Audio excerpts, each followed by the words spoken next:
What's going on, 5-9 friends? Ironcane here as one of your hosts for your weekly dose of Gacha News. In today's episode, we'll be covering newly released games for Global, a controversy, collaborations, and more. So buckle up because I think today's episode is going to be a good one.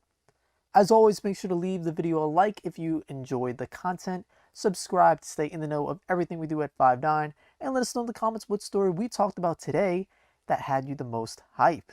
With all that said, let's get into this week's news. Konosuba Fantastic Days just launched, well, today. And to compensate for the game already having a soft launch, everyone who makes an account starting today gets 2,900 quartz, which is 100 off of a multi, 150 skip tickets, 500 arena medals, and some other goodies as well. This also includes the pre-registration rewards players will be getting as well, in which users will get 1,500 quartz, 30 skip tickets, 100,000 airs, a mini skill potion, 5 stamina beefs, and 1,800 more quartz. Last but not least, since the game reached 1.5 million pre-registrations, players will be granted an additional 1.5 million airs, so you'll definitely have a good bit of money to throw around. For those unfamiliar, Konosuba Fantastic Days is a gacha RPG that features beloved characters from both the anime and the light novel, including some original ones that fans have never even seen before. The mobile title will also come with fully voice-acted scenes from the Japanese cast of the anime with live 2D character portraits. If the game sounds up your alley, Konosuba Fantastic Days is available on Android and iOS devices for global right now. In other news pertaining to global releases, we have Mega Man X Dive, which just launched 4 days ago. And already there is some mixed feelings surrounding the newly released title. In the beta version of the game, players receive 3 10 times consecutive pulls, 2 weapons, an A-rank character, 500 medals for summons, 60 screws to craft armor, and lastly an item used to talk in cross-area chats. While in the official release, players were only given 2 weapons, and that's it. Also, other features like the raid mode, Dr. Light's lab, and hunter medals were accessible during the beta, but were not at launch. Modes aside, the Taiwan version that released a year ago received 1,900 medals, which is nearly enough for 2 multis, 4 weapons, one of which is an S rarity weapon, and lastly 10 items used to level up weapons.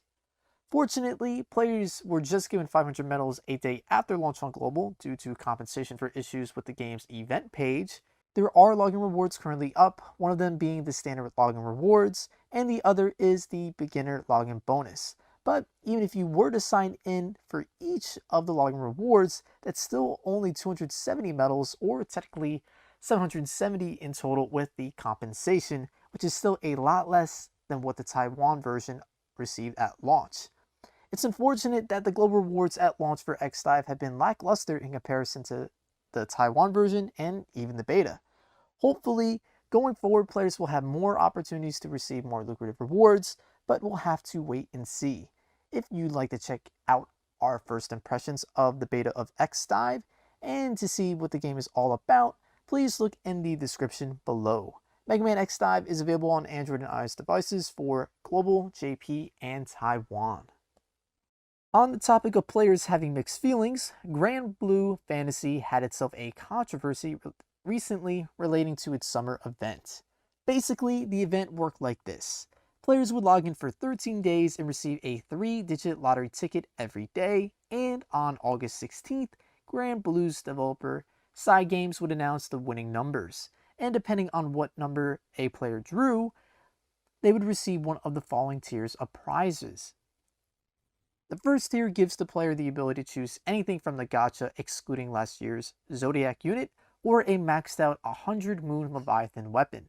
The second tier either gave some bait, or 330 pulls worth of gems. The third tier gave a grand unit of your choice, or any of the myriad of strong summons. The fourth basically gave trash according to a Reddit post, and the fifth gave literally nothing. Users were upset about this summer event because it could have been possible for those to get completely shafted, getting only 5-tier rewards, which was nothing. Although the developer did confirm that players would at least earn 1 Tier 4 reward, players were still unsatisfied since the Tier 4 rewards were practically useless. When the event eventually concluded, a few players won big with Tier 1, 2, and 3 rewards, with the majority getting tier 4 or worse, causing the game's subreddit, Twitter, and Discord to go berserk. And as a result, the developers ended up giving all players a tier 3 summon fortune card due to the backlash. Hopefully, in the future, side games will have a different approach when it comes to other in-game lotteries down the line, or avoid them altogether to steer clear from another situation like this one.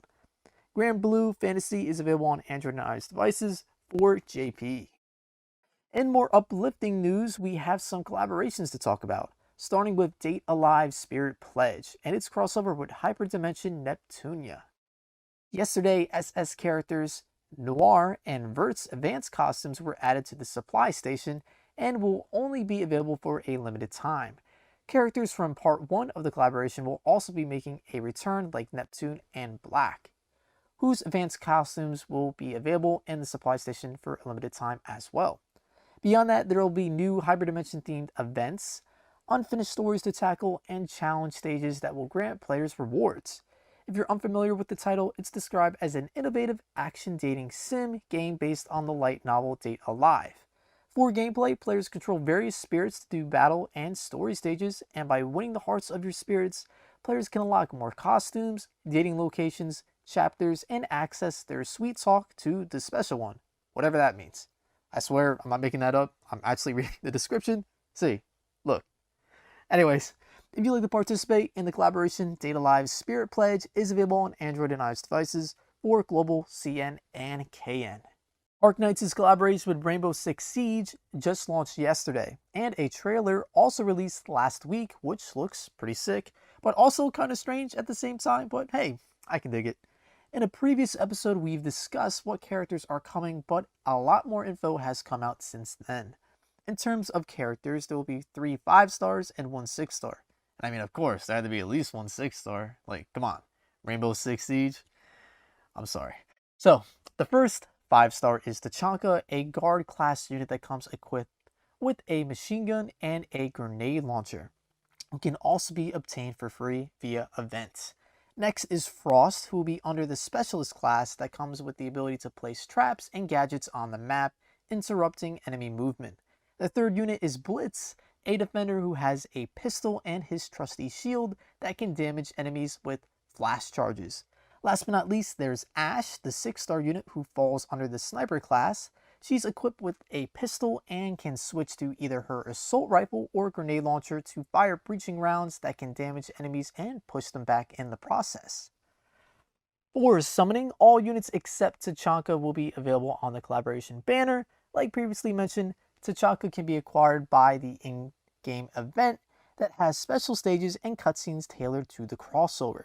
And for completing the event, currency can be earned that is used to exchange for copies of Tachanka and other goodies as well. If you'd like to get in on the collaboration, Arknights is available for Android and iOS devices for global, JP, and KN.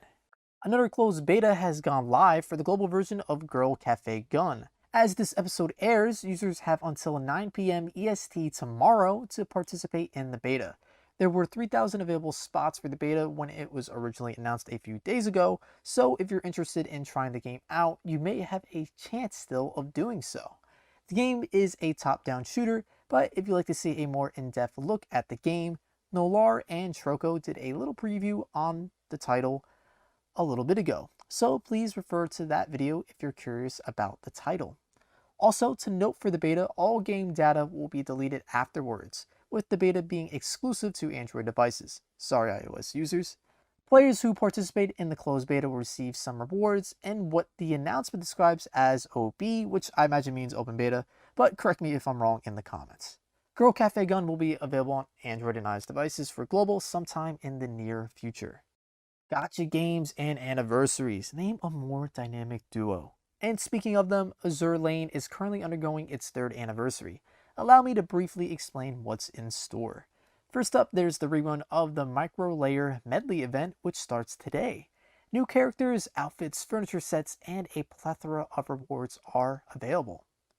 Also, in celebration of the 3rd anniversary, a video starring 4 characters from Azur Lane performing a new song called Standing By You was released as well, with the characters' official voice actors actually singing the song, which is pretty cool. Another event called Under the Mist will also be having a rerun, and upon completing daily missions, players can obtain Isokaze's limited outfit Sengoku War Band. Like previously mentioned, there will be a rerun of the Micro Medley event, and with it, Ingram, a new super rare, will be featured, as well as Elite Nautilus. During the celebration, lots of skins will be up for grabs, with 6 of them being bunny outfits, which I imagine have a huge tactical advantage, with even more skins available as well. Lastly, there's a new future set called Manju Frontier Town that's Wild West themed. Also, all furniture sets that were put on sale before May 27th, except collaboration furniture, will be purchasable again. Last thing, there's also merch made exclusively for the 3rd anniversary up on the YoStar store, so if you really want to express your love for this game, make sure to grab some merch before it's all gone. Azur Lane is available on Android and iOS devices for global CN, KN, and JP. Last up for me this week, I'll be talking about a game that isn't necessarily a gacha, but still is a hot mobile title that you may want to keep on your radar. That game is none other than Pokemon Unite. The release date for Unite was just announced yesterday, and it will be releasing on mobile devices next month on September 22nd. Accounts can be linked, so if you made tons of progress on the Switch version, you can transfer your save to mobile and vice versa. Pre-registration is currently up on both Android and iOS app stores, and when the game reaches a total of 5 million registrations, players will not only receive rewards like Aeos and a Pikachu license, but a festival-style Hollowware license for Pikachu as well. Mamoswine and Sylveon were also announced as new additions to the roster of playable characters, but the release dates have yet to be revealed. We cover Pokemon updates regularly here on 5.9, so if you're interested in more Pokemon news, you're already in the right place. Pokemon Unite is currently available for Nintendo Switch worldwide, with the mobile version releasing next month on September 22nd. That wraps it up for me this week. Time to throw things over to my pal Sly.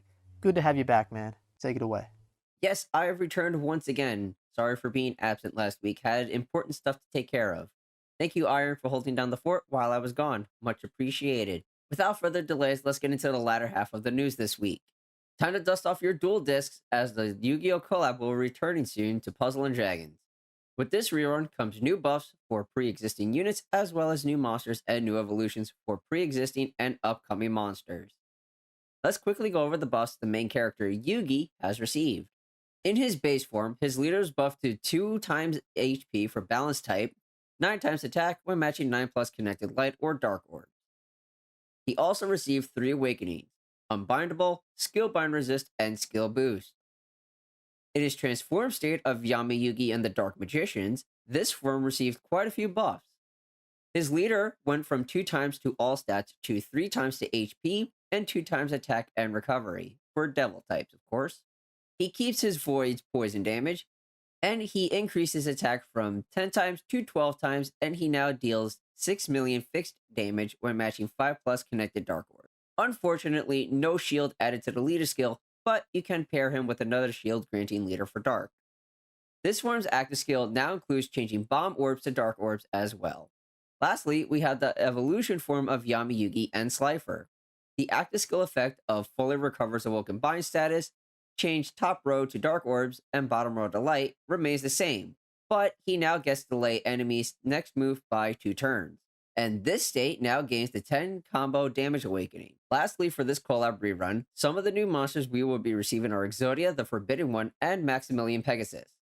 No official date confirmed, but it will be soon, and we will cover the news here on the Gacha News segment for 5.9, so be sure to stay tuned for further information. As for current ongoing events, we have the return of the June Bridal event. Summon on this special event Rare Egg Machine to acquire some monsters in their special wedding outfits. There's also a special 90 million download celebration Remdra Fever ranking dungeon as well. Rack up as many points as possible in a single run and shoot for a total score of 999,999 to receive top 1% rewards. There's also a community total goal of 5.4 billion points to earn free rolls at the Starflower Rem, as well as 39 Magic Stone. Continuing our World Journey voyage on One Piece Treasure Cruise, we have the World Journey banner. This week has another week to go, as well as the special event battles. The World Journey units come back rarely, so be sure to collect them while you can. There are 2 new characters introduced in this banner, Vivi and Rebecca. No, they are not a dual unit. No idea when this event will return, so if you are a collector, now's a great opportunity to get your hands on some exclusive units. One Piece Treasure Cruise currently has the next Kizuna Clash event going on. This will be against Katakuri. In this Kizuna Clash, gather the special evolution skulls from the rewards chest to Super Evolve Sugofest Cracker to his 6+ state. And like every Kizuna Clash comes a Kizuna Clash Sugofest banner. Only one new Sugofest legend was added to this batch, the Fire Tank Pirates. And boy do they look great on paper. Their first captain effect is boost attack of shooter and driven characters by 3.75 times, but boosts own attack by 4.5 times, and their HP by 1.3, reduces damage by 20%, makes Psi, Dex, and Quick Orbs beneficial for shooter and driven characters, and makes crew immune to blowaway. Their second captain effect is the exact same, but it will be Strength Orbs rather than Quick Orb. Their dual captain ability reads, boost attack of shooter and driven characters by 5 times, their HP by 1.3 times, reduce damage received by 60%, recovers 5 times character's recovery in HP at the end of each turn, makes all orbs beneficial to shooter and driven characters, and makes a crew immune to blowaway. That's really nutty. Boosting all orbs to be beneficial for shooter and driven characters, as well as damage reduction? Yes, please, sign me up. This banner is only up for 1 week, so if you want the Fire Tank Pirates, now's the time until the next Kizuna Clash banner. Next up will be Dragalia Lost. While there is a new Onslaught event going on and a raid event rerun, this is pretty much downtime for the next month and a half until the 3rd anniversary. Nevertheless, there are some updates and upcoming events that do need to be addressed. First, we have the Flame Lilith raid event and the Trials of the Mighty event. The units permitted in this trial will be any water-attuned adventurer and dragon. This raid will grant the convictions and devotions needed to mana Spiral Leah. Speaking of which, let's go over her spiral right now. With her skill 1, she now dispels off of S1. Previously, she only inflicted burn and dealt extra damage to burning enemies. Now it dispels 1 buff and has the other effects, as well as increased mod. With her skill 2, she only received a slight damage increase as she will deal bonus damage relative to the damage she takes while Crimson Guardian is active.